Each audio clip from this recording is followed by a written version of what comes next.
there, dirty girls. Welcome to Training Tuesday. It is that time of the week. We are going to talk about the stuff that really matters. So, welcome to Training Tuesday. And tonight is one of my all-time favorite topics. Now, in the promo for tonight, I called her the frenemy, right? That inner critic voice, the frenemy who sometimes they really do mean well. We'll talk about that, but they just say really mean stuff. But if you've worked with me before, or if you've been in this group a while, then you also know that when I say you're a frenemy, and when I talk about that inner voice, what I really mean, what I really love, is to call her your inner critic. Or I'm sorry, not your inner critic. That's what everybody. Your gremlin. Your gremlin. I gotta think straight. This is what I get for doing too many things because I was trying to make sure that the feed was working. The feed is working. Let's talk about gremlins. My absolute favorite topic. So, here's the thing. Hey, Terry's here. Hi, Terry. It's good to see you.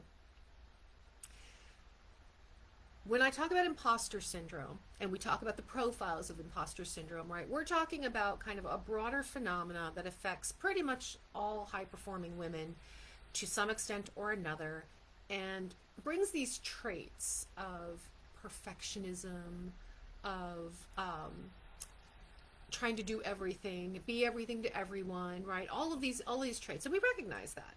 Hey, Joyce, good to see you. What I love about talking about the gremlin is that now we're going a layer down. We're digging a little deeper. Imposter syndrome and all the characteristics, and we identify more with one than the other, and all that's great. But when we talk about the gremlin, we're talking about the voice in your head. We're talking about that voice, that part of your mind that pipes up and says things. And these are things that do genuinely hold you back. Right? And here's the thing with this gremlin voice, with this frenemy, as I call her. I call her that because she's not really evil.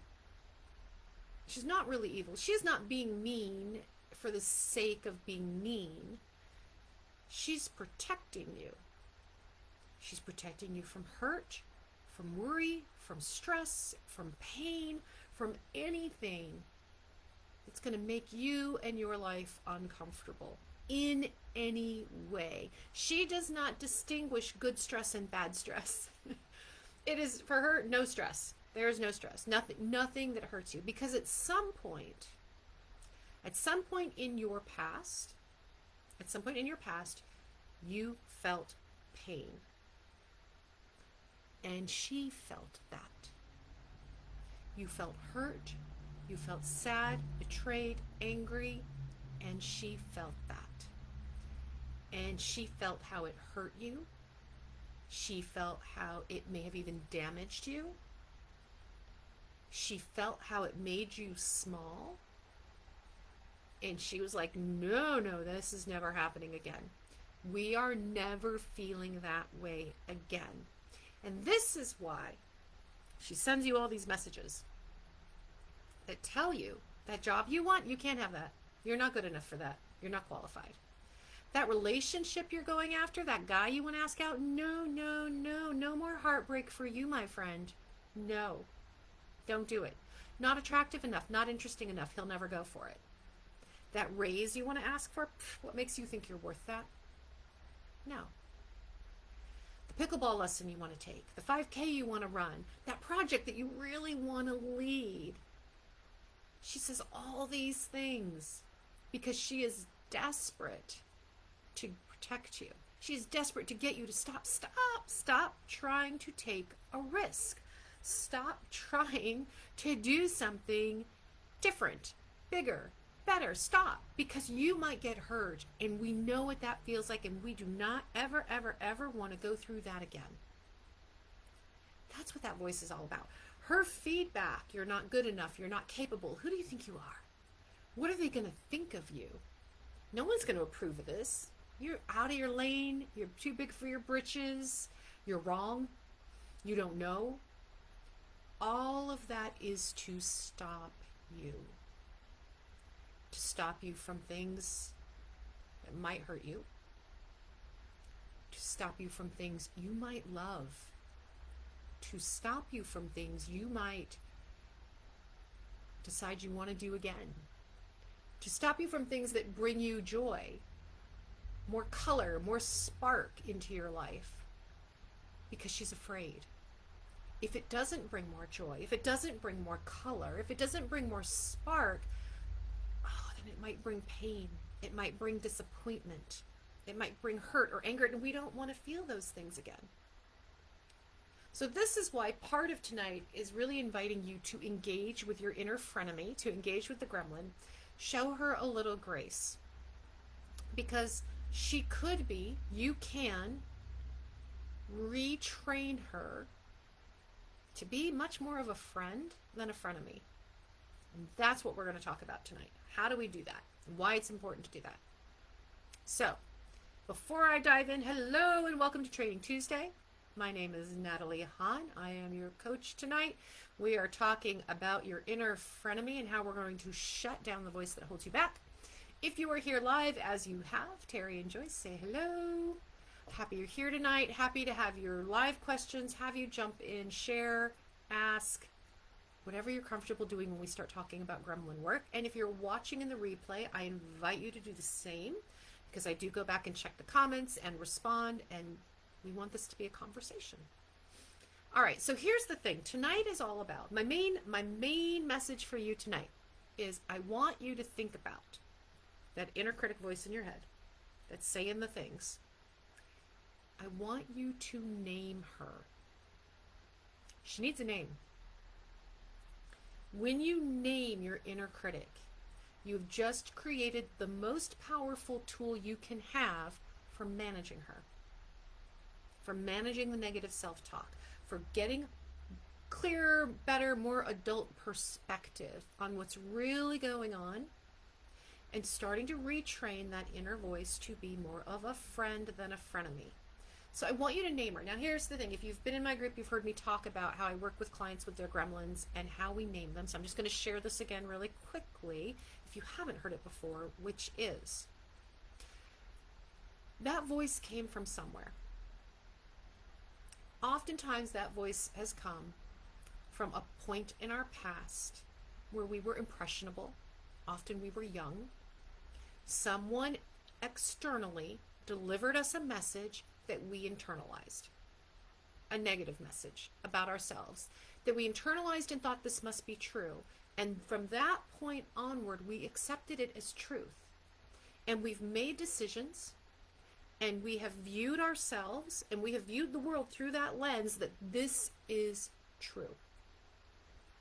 Challenging that is not a one-time exercise of, oh, well, that can't be true. I've been thinking about that wrong all along. Off we go, we've got a new perspective. It doesn't happen that way, because we are talking about years and years of habitual thinking and training that has been going on.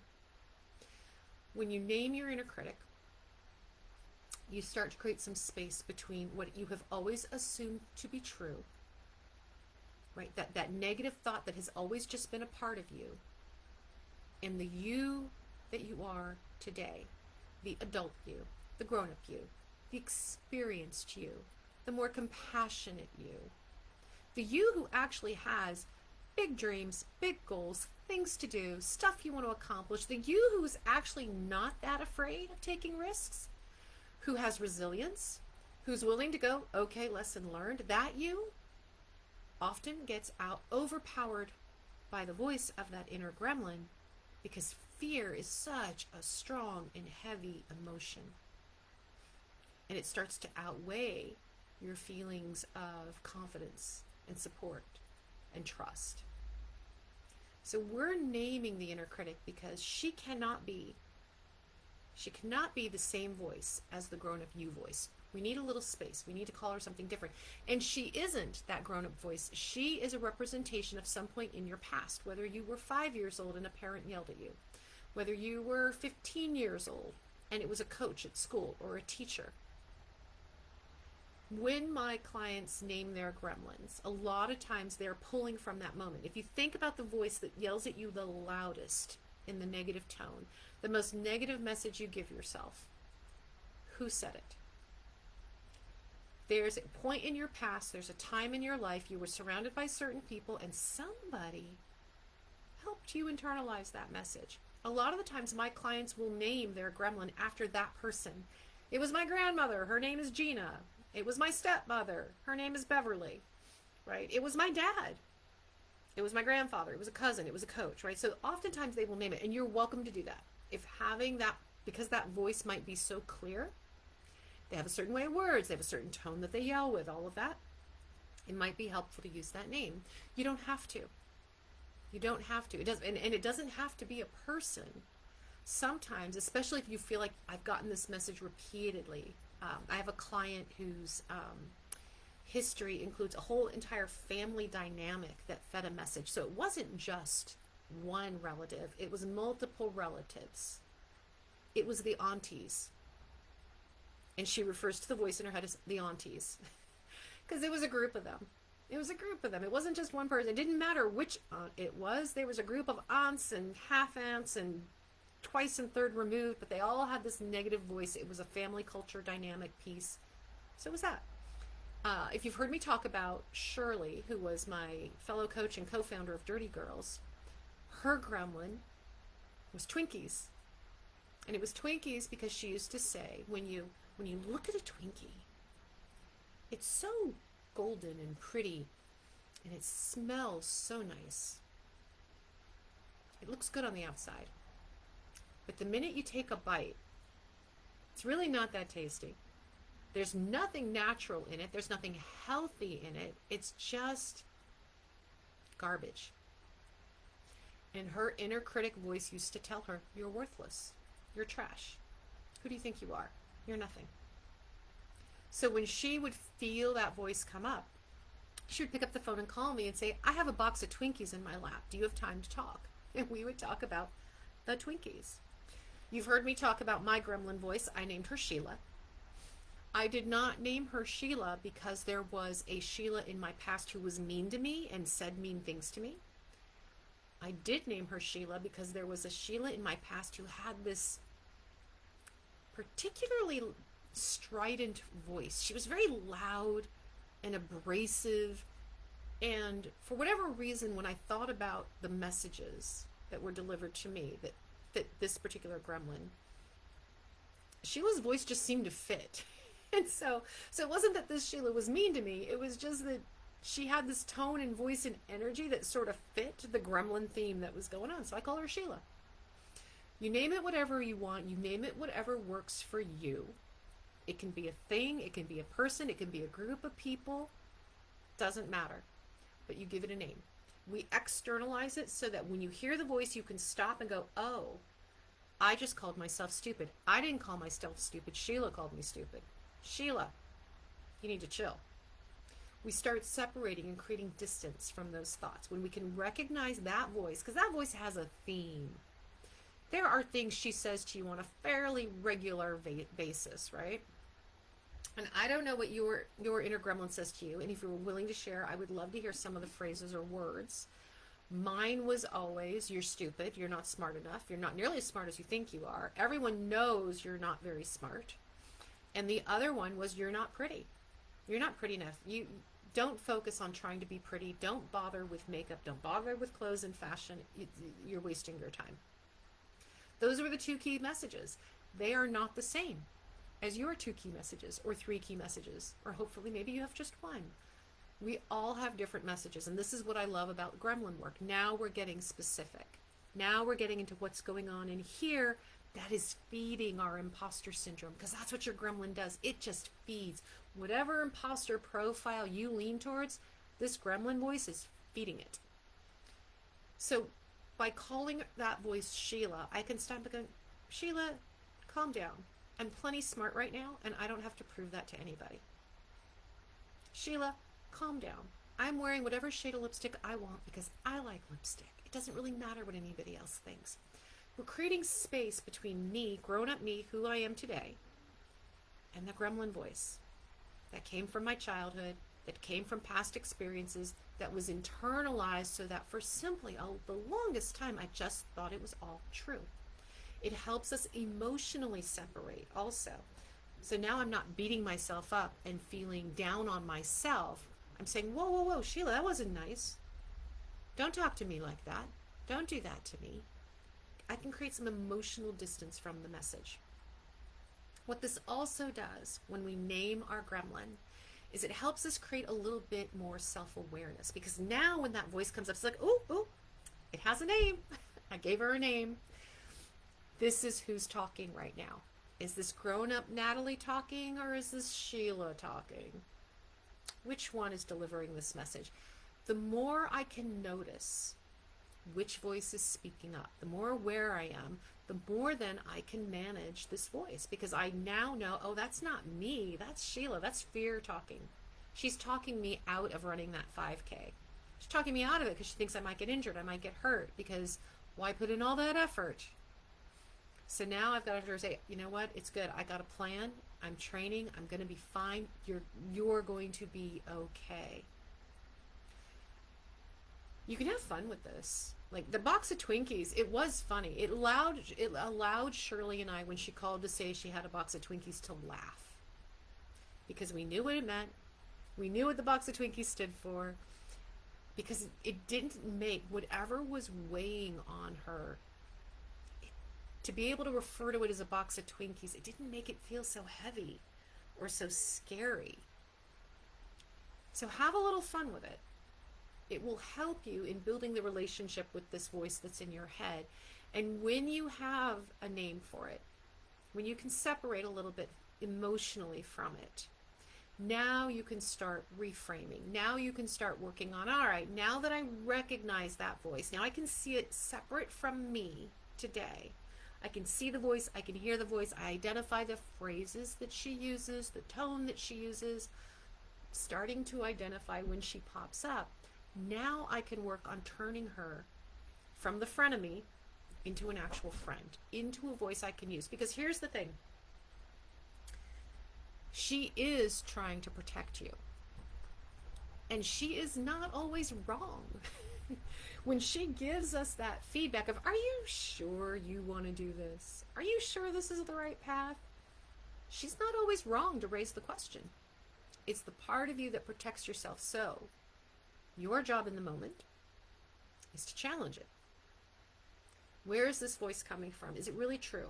Is what she's saying really true? Is there concrete evidence that backs up what she's saying? She just called me stupid. I'm walking into a meeting. I don't feel like I really have a full grasp of all the questions that are going to come at me. So I don't feel fully prepared, which makes me feel stupid. If I'm not fully prepared and I can't answer all the questions, I'm going to look dumb. This is the story that goes in my head, right? I'm going to look stupid.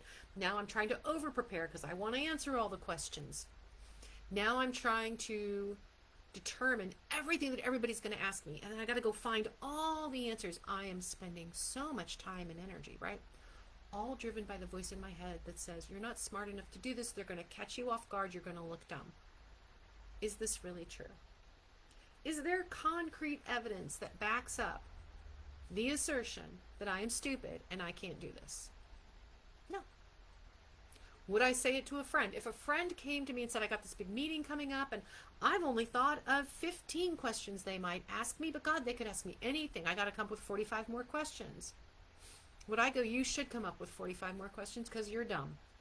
No, I wouldn't. But here's the deal. That phrase, would you say it to a friend? How many times have you heard that? It's a little bit of a cliche, right? You wouldn't talk to a friend that way. Why do you talk to yourself that way? Because we can. Because we're used to it. Because it's a voice in our head that we've already assumed is true. So of course we talk to ourselves this way. It takes practice to stop the voice, call it out and say, hey, don't talk to me like that. So if the phrasing, if you talk to a friend that way, helps you, great. But I think for a lot of us, logically, we go, of course we wouldn't talk to a friend that way. Of course I shouldn't talk to myself that way. But it doesn't help us necessarily stop in the moment. So when you catch yourself in the moment questioning, why is Sheila talking to me like this? The other thing to do when you're challenging that negative thought, when that thought comes in of you're not smart enough, you're not good enough, and you're like, what's the evidence? Where's the proof? The other way to look at it is, what's a different reason?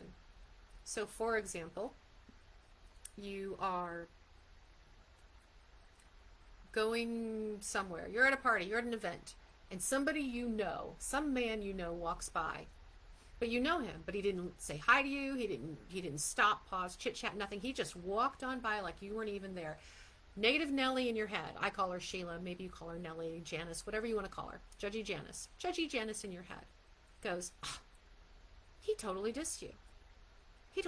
He must not like you. He must think that you are too talkative, too noisy, too shy, not pretty enough.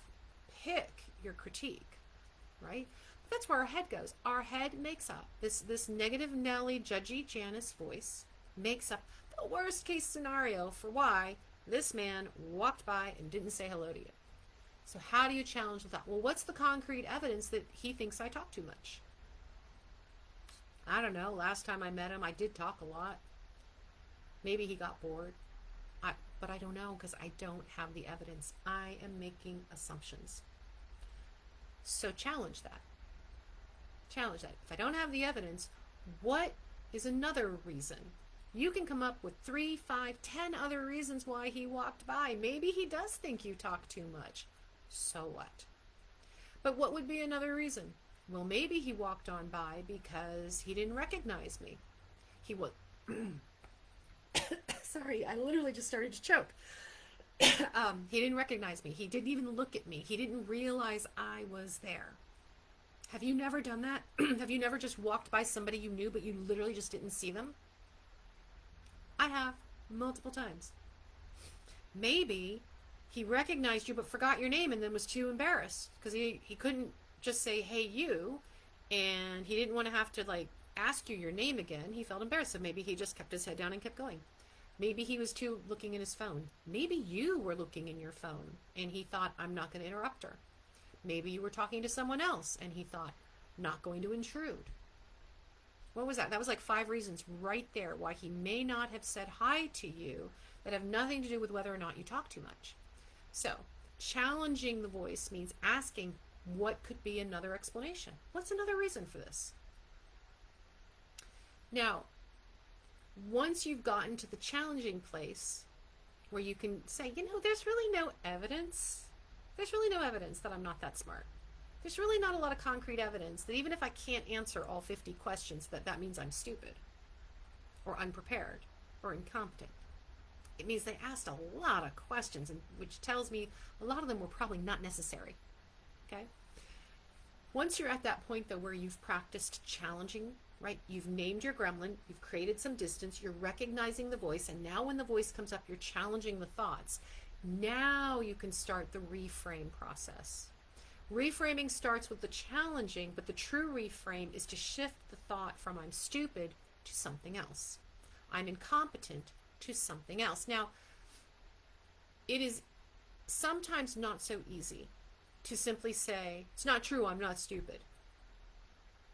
We don't always believe that when we do that. When we do the direct challenge, we don't always do that.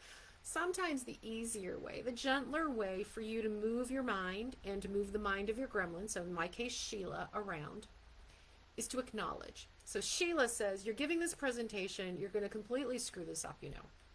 You're going to screw it up.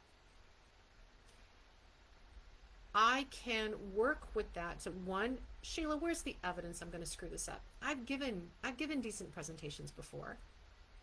And I'm going to reframe it also with, maybe this presentation is challenging. So validation, you're right, Sheila, maybe I will screw this up, but I'm not going to use that language. I'm going to use more positive language because I don't want to take the energy of that negative language into my presentation. So I'm going to say, you're right, Sheila. Maybe this isn't going to go as beautifully as I think. Maybe this is a challenge. Maybe this is hard.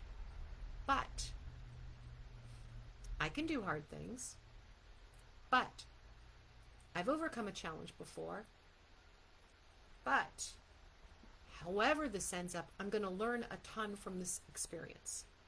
I'm going to get great exposure from this experience. I'm going to have more practice at giving more presentations from this experience. You turn the negative thought into there are possibilities here. Acknowledge, but acknowledge in positive language. That's how you want to reframe. So it's when Sheila says to me, you're going to screw this up, you're never going to get this right. My reframe is, this is hard.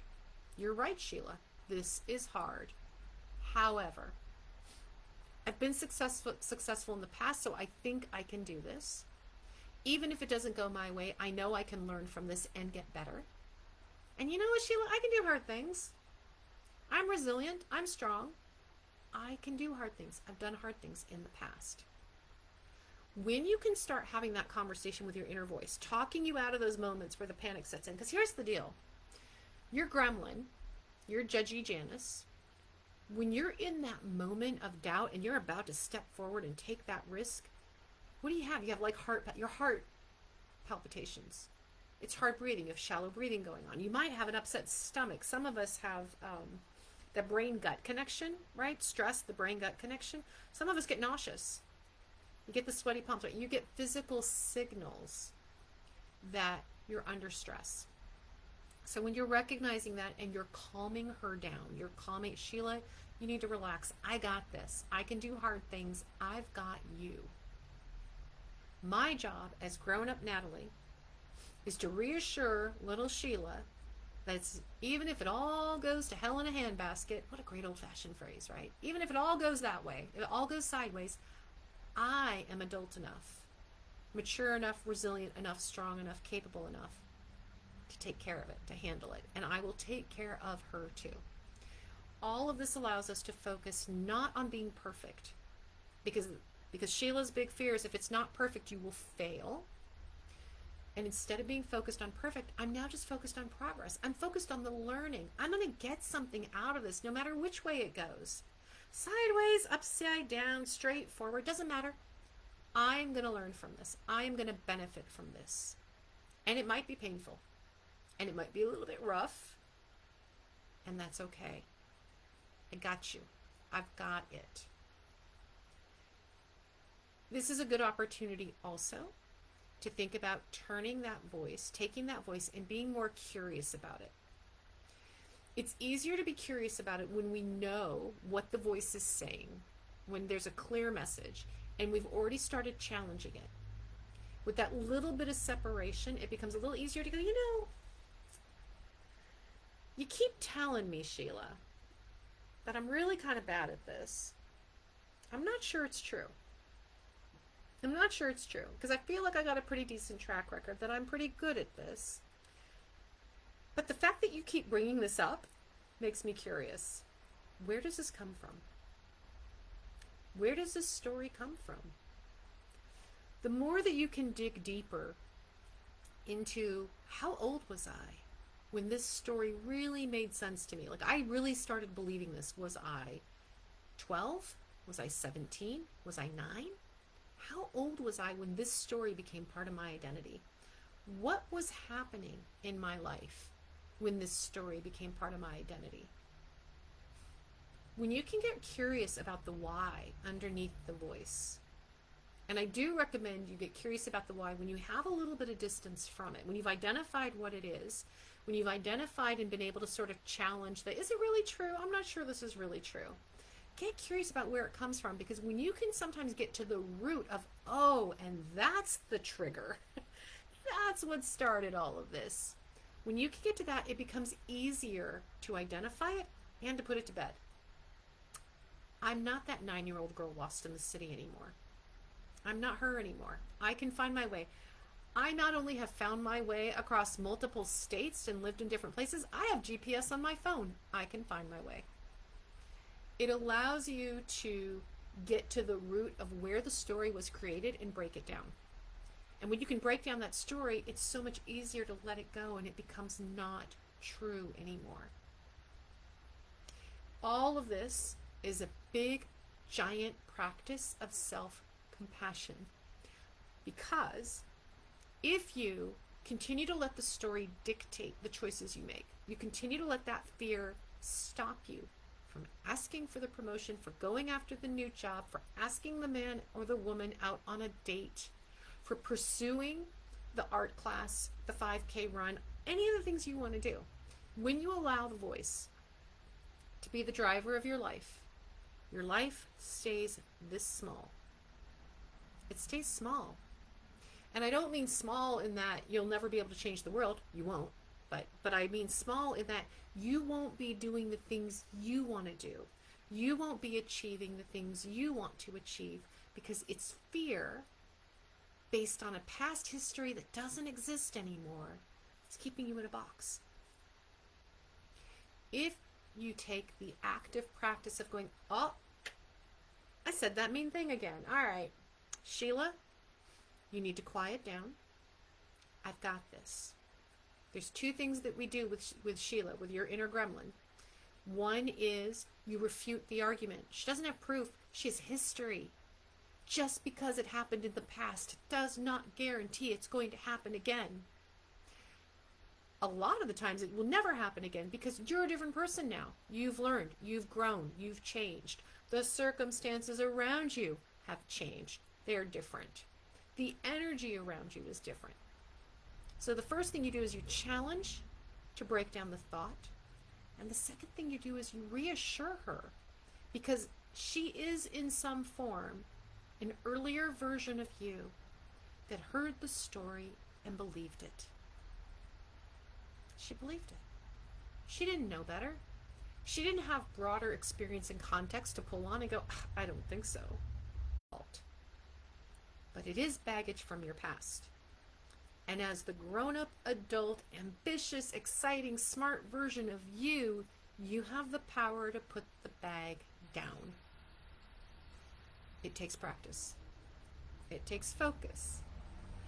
It's a lot of repeated effort. It will not happen in a day or a week or a month. You will catch yourself at different points.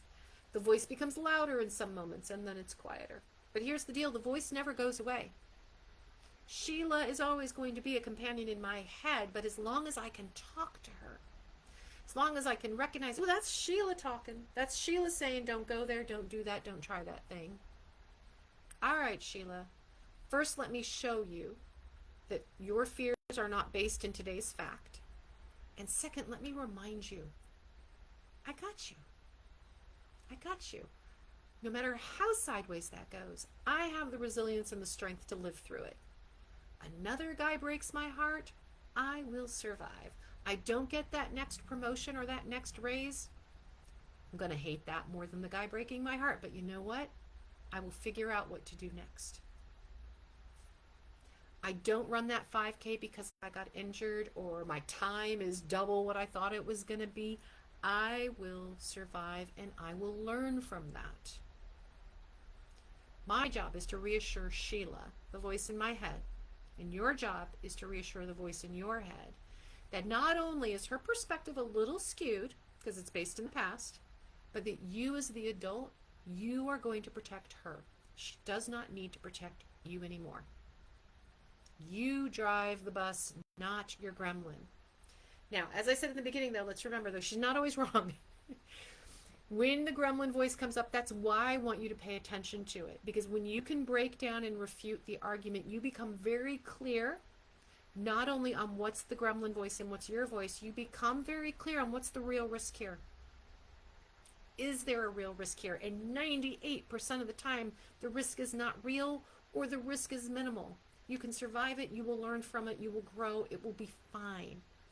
2% of the time, I made up that stat, by the way, but that's my stat. 2% of the time, Sheila is going to give me a message. I'm going to go, ooh, I think Sheila may have a point on this one, and I'm going to say no thank you to that experience. I'm going to step away from doing that thing. Because in talking to Sheila, I've now sorted through the reality of that risk. I am going to train differently. So this is what I want you to keep in mind. By continually practicing the dialogue with your inner gremlin, she does become your warning signal, but she's a kinder, gentler version because you are the one now protecting her from the rest of the world. It's not her protecting you from everything. You are the leader. You are the CEO of your life, not your gremlin. All right. Thank you so much for joining me tonight for Training Tuesday and for Meet Your Inner Frenemy. I hope you guys are thinking about who that inner frenemy is. If you would like a copy of a little workbook I have that helps you just sort of think through, who is this inner voice? I have a little gremlin workbook. Who's this inner voice? What does she say? What does she mean? Drop the word gremlin in the comments and I will shoot it your way.